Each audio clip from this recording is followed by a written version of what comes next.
Hauka Mamiyutamawa. Today I'm going to read this short bit of text from Let's Talk Iipay Aa, the textbook by Couro and Margaret Langdon, and then I'll go through the translation and try to explain the grammar. Now my pronunciation might not be totally correct, but I hope it's at least a close approximation of what it should be. So let's get started. Fiesta takamake. Tanay takamakam a ta'a. Akwi tawas. Capiche nyamat akwis. Marwevich awa natapachk hamao. Matanyalsh maakalish anamh takamakam. Iipay awupch. Iipayvich fiest wachauch. Shawi amach. Kachin yamat ach ayauch. Ichamach. Pulch ahachalyap tat nyaweich. Nyapum takamakak anakamich. Nyawam anakamich. Anakamich. Alright, so that was Fiesta at Mesa Grande. Let's start with the first sentence. Tanay takamakam a ta'a. So that's yesterday I went, or I was going, to Takamak, which is Mesa Grande. That translates to sheltered place.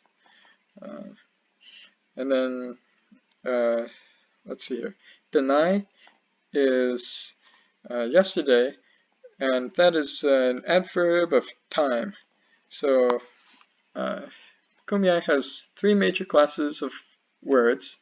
One is verbs, that's the largest. Next is nouns, and third are adverbs, which are fairly small, and a lot of them have to do with time, and those kinds of words go at the beginning of the sentence. Now, tanay, you'll notice, is very similar to tanay, which means is late, or is late in the day. So, I guess, yeah, there must be some relation there that I can't explain. Okay, let's look at the verb. A is the first person singular of wa, which is he goes. So it's conjugated for first person. And then it takes this auxiliary verb, which is tawa, which in first person is ta'a, and that is the auxiliary verb for the progressive tense when a person is going. So these auxiliaries are directional, and since this is a movement, the verb wa is a movement, you're either going or coming. So in this case, the person is going, so you use the wa there, not do you. Okay, so that's yesterday, I was going, or yeah, to Takamak, and the way we know it's to this place is because of the M. The M is like what I call the postpositional suffix, because it goes as a suffix at the end of the word, and it shows the direction. It's like a preposition in English. Instead of saying to this place, you put an M at the end of the word. Okay. Now with other place names, if they end with a vowel, you'll actually use the definite article and put a V in there. So this could also be takamakvem, with V-E-M at the end, except since this name ends in consonant, that VE is optional. So, tanay takamakam a ta'a. Okay. Akwi tawas. So, akwi is rain, that's an impersonal verb, so there's no subject, it's just it rained. And with this auxiliary verb, the was, it makes it progressive, so it was raining. And then the s adds a bit of emphasis, like it was really raining. Right? Next sentence, Capiche nyamat aquis. So here we don't have an auxiliary verb, so this is it rained for the whole day, or all day long. So aquis, since the verb is all on its own, it's this definite action like it rained. And then here we have another thing that's sort of like an adverb, sort of like a noun. I'm not sure what it is considered in this case, but capiche is day, and then nyamat is all or everything. So capiche, you can see the ku there at the beginning. It really makes it look like it's a verb that's become nominalized. We'll see that with kuchen. Kuchen means to be dark, means it is dark, and then kuchen, it's like the thing that's dark, i.e. night. So capiche is kind of the same thing, except pilch might not still be a verb on its own.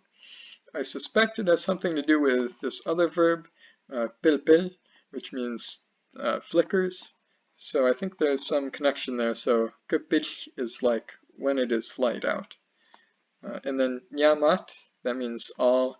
It can stand alone as a noun to mean like everything, but also you can put it after other nouns to mean like all of that thing. So the whole day it rained. Next.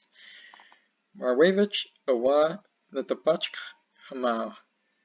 So that is, the others did not get out of their houses. Or in this case, it's just the house.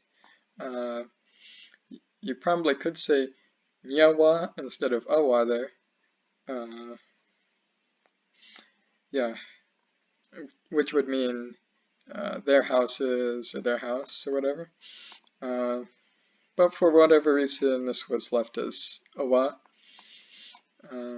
Marwe is the word that means the others, and then that has the definite article vech, which turns it from others or some others to the others, as in these other people that we know about supposedly beforehand. So, and then the vech is the version of that article which is the nominative case, and it marks the subject of the sentence. Okay, awa natapachk hamao. So awa is house. Natapachk is the plural form of chapak, I believe, which means to get out, or well, we have to be careful because chapak and chapam are very similar, but they're different. So let's look down at the vocabulary.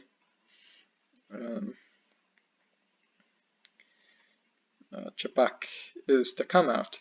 So chapak, natapachk, comes out. So we always have to think about the perspective of the speaker here. The speaker, in this case, is someone who's going into town and he's outside of these people's houses.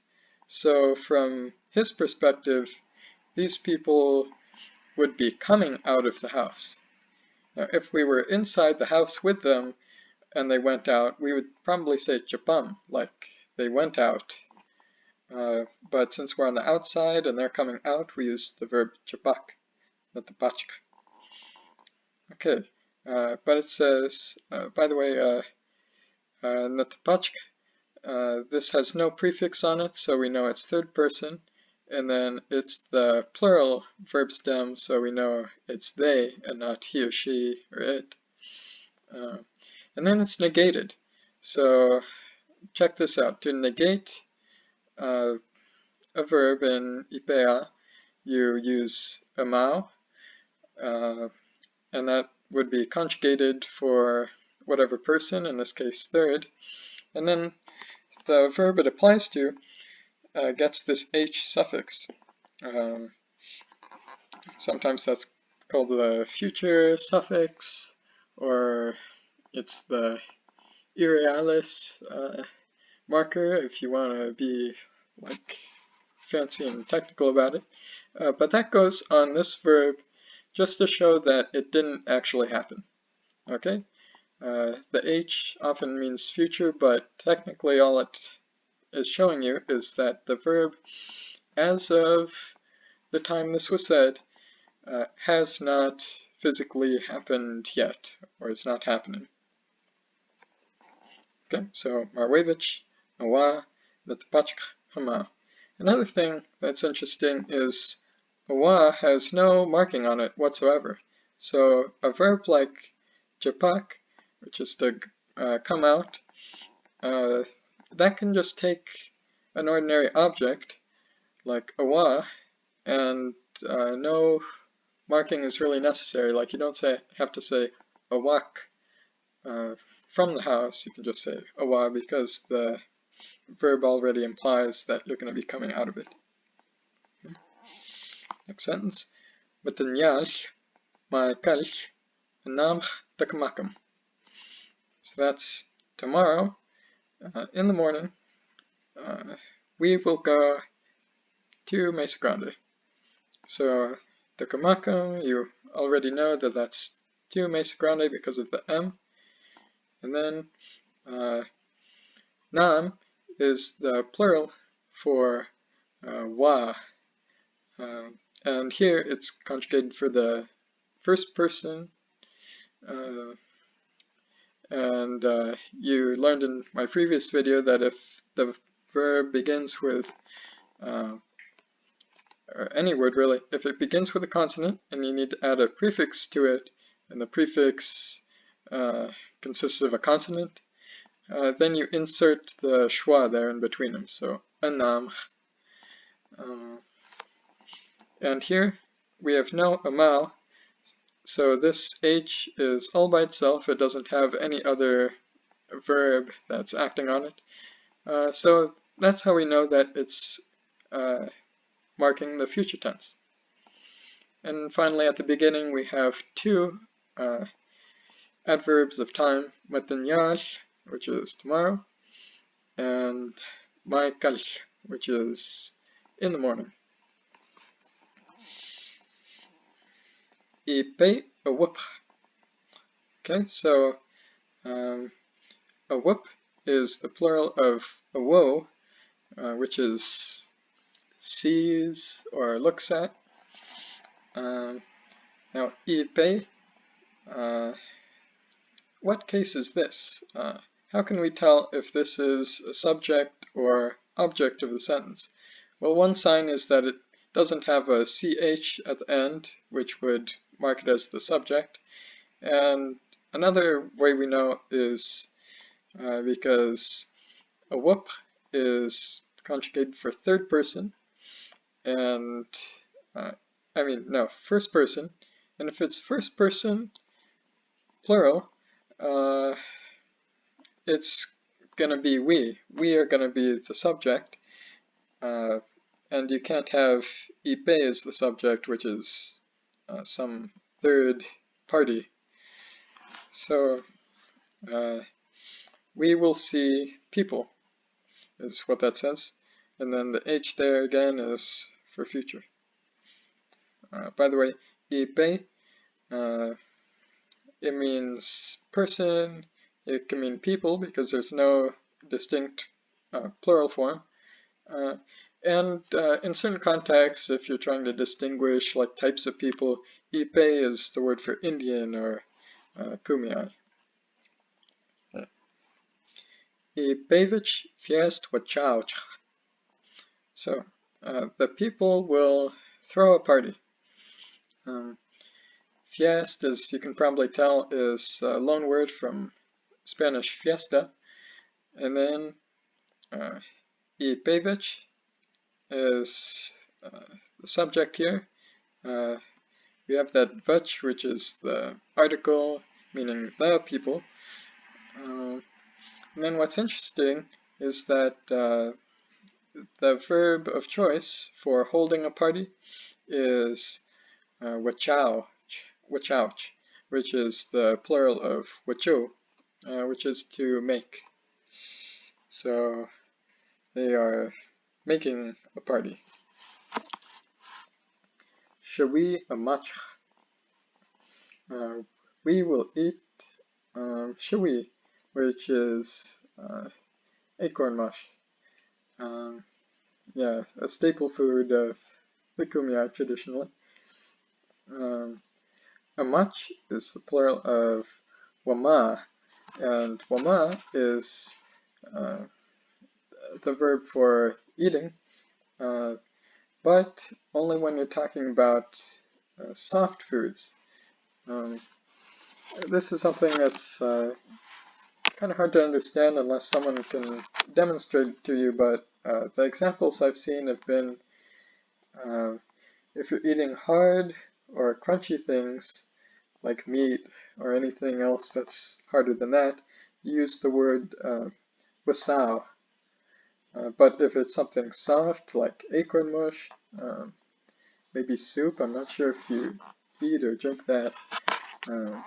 Anything else that's soft and mushy, that would be wama, which in the plural is amach.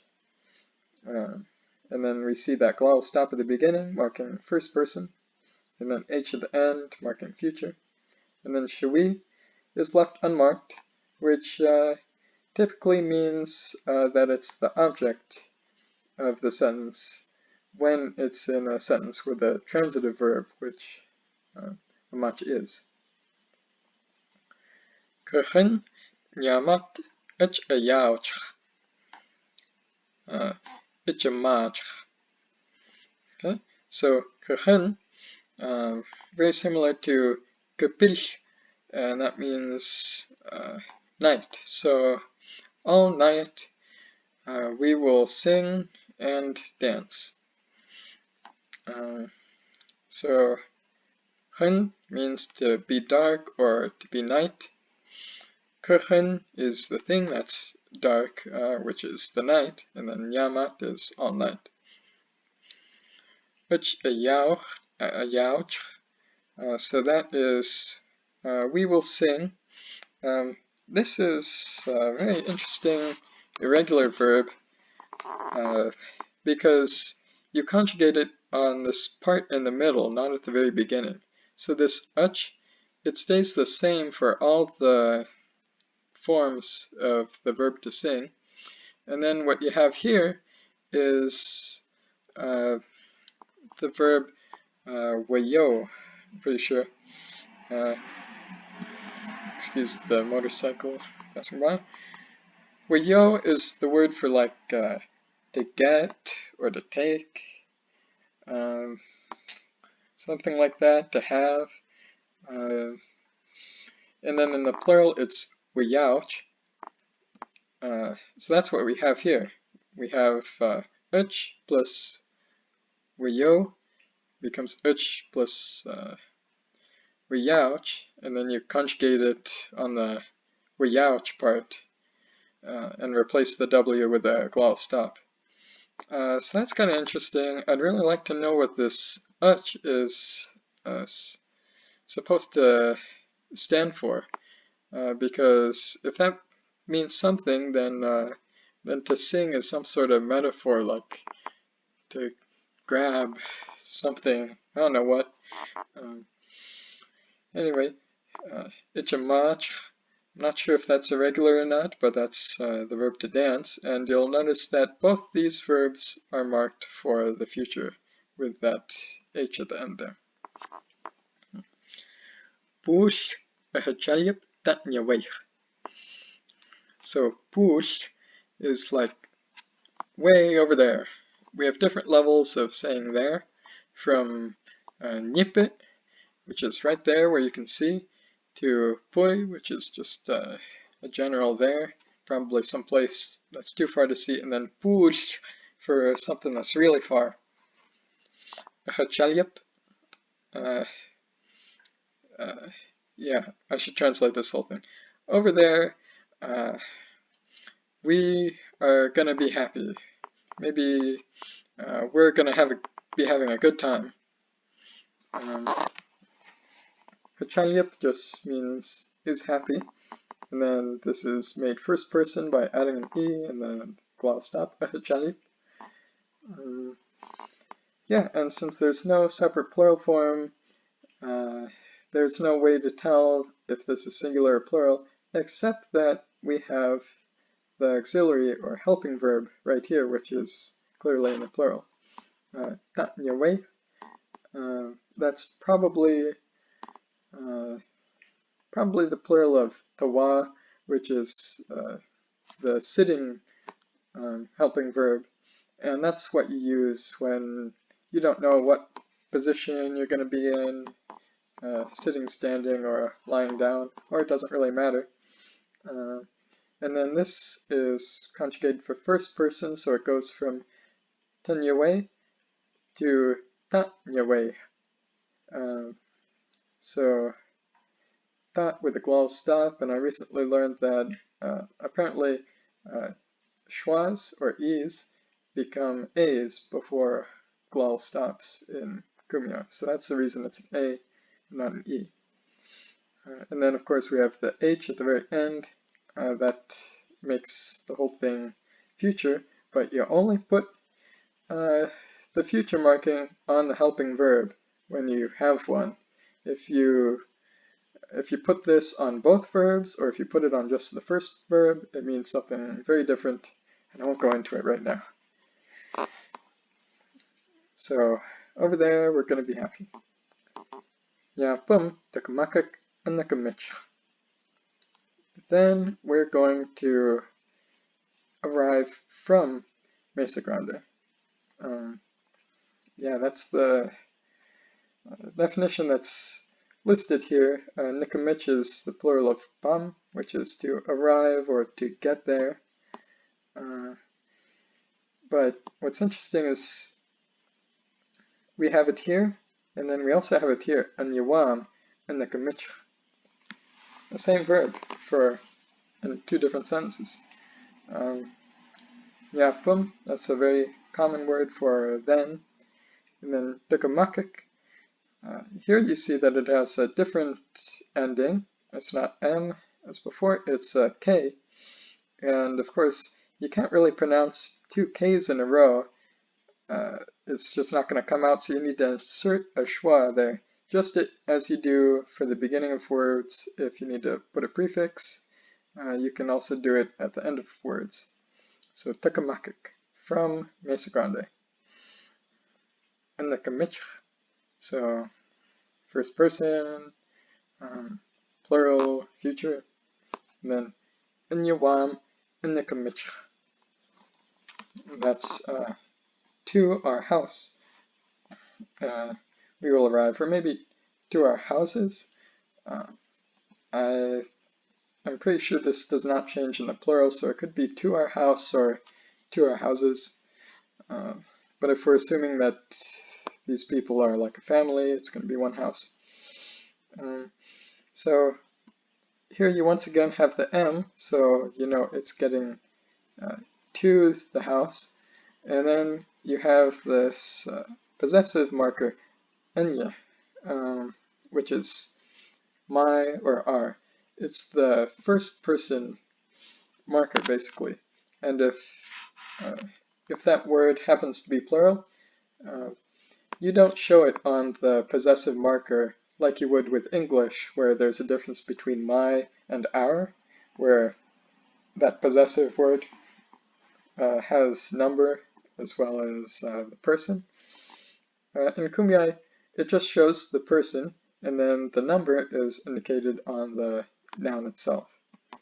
Okay, and that's the same pattern is usually true for verbs as well in Kumeyaay. So to our house. In the Capiche, we will arrive.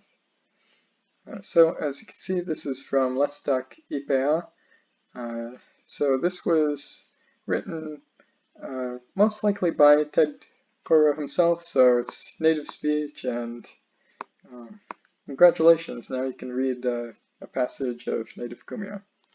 So, yeah,